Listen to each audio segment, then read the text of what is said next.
do you think of this painting? It's a pretty good painting, right? It depicts a residential area in Munich, Germany. It's watercolor, shows great point perspective, and is done with cooler colors so that it's easier on the eyes. It's got no figures, so you can enjoy the complex and relatively traditional architecture. Well, you're not allowed to enjoy this painting, because the guy that painted it? Hitler. Literally, like no joke, this was painted by Hitler. Or are you allowed to enjoy it because it's a beautiful painting and nothing more? You thought it was 100% a good painting before you knew who painted it, right? There was nothing to make you dislike it for any particular reason, unless you just don't like watercolors or something. It's inoffensive until you found out who made it, right? Today, I'd like to discuss a topic called the death of the artist, or separating the art from the artist, a concept that argues whether or not you should separate the art itself from the artist that made it. Hitler is a great example, as he was one of the most evil men in recent human history. H.P. Lovecraft, the father of cosmic horror and literature, was wildly racist, even for the time that he lived in, vilifying anyone that wasn't white, English, and of good breeding, whatever that means, in his stories. Nobuhiro Watsuki, the author of Rurouni Kenshin, is an undisputable pedophile. He was arrested for solicitation and possession of child pornography back in 2017. All three of these men are pretty terrible people, but all three of them are also really talented artists. So, from a moral standpoint, should you be enjoying the art that they create, knowing who they are and what they've done? This is the core of the more modern concept of the death of the artist. In the darker ages of Europe, the separation of art and artist was a little more stark. Things like stained glass windows done for the Catholic Church were not allowed to be signed, and no record of who made many of them was ever taken down. If you were the artist, you were doing your art for God, not for recognition, and sometimes not even for pay. So in that sense, the art was separated from the artist never got credit, and the church got their shiny new windows in the name of their God.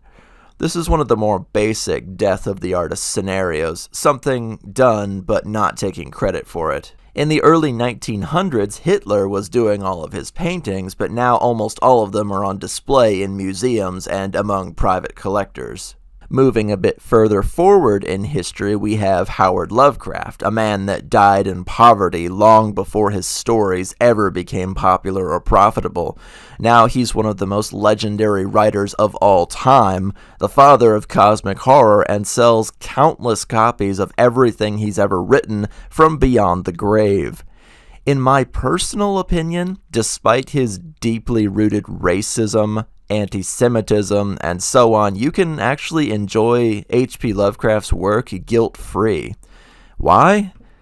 Well, he died in 1937, and he's not seeing any of that money, is he? A good chunk of his works are now in the public domain, which means anybody can use them, including the famous Cthulhu, who became public domain in the 1980s. Nobuhiro Watsuki, on the other hand, is still alive and well. The creator of Rurouni Kenshin was slapped with a laughably small 200,000 yen fine and received no jail time because Japan is stupid and their sexual consent laws are laughably laxing, but that's a video for another time. The manga publisher Viz declared that they would not publish any more of his works, and the on-TV showings of Rurouni Kenshin movies have been cancelled. It is this owl's opinion that if you watch, read, or click on anything Kenshin-related, you are putting money in this pedophile's pocket. Japan says that he paid his debt to society, but most of the Western civilized world says no, he has not.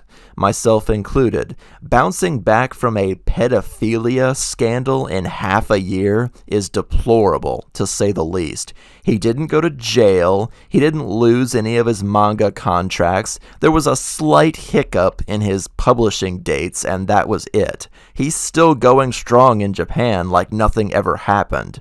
Makes me sick. So in conclusion, separating art from artist can be important, but there is a spectrum. You can enjoy Hitler's paintings. They're beautiful, and he's not benefiting from your enjoyment in any way, nor are any of the people that call themselves Nazis. You shouldn't buy Rurouni Kenshin manga books because the man that penned them is a convicted pedophile and you'd be putting money in his pocket. You don't want to support a person like that, do you? You have to make your own ethical decisions when it comes to art, movies, books, and so on. I'm not saying that you should research a writer before you pick up any of their books, nor do an essay on a painter before you enter an art gallery, but maybe keep your eyes and ears open. Enough people that vote with their absence, or sometimes wallets, can topple anything. Companies, artists, you name it. Just realize it doesn't mean you can't enjoy the things that you enjoy. Use your best judgment on who you give your money and attention to when you enjoy non-essentials like art and literature. See you later.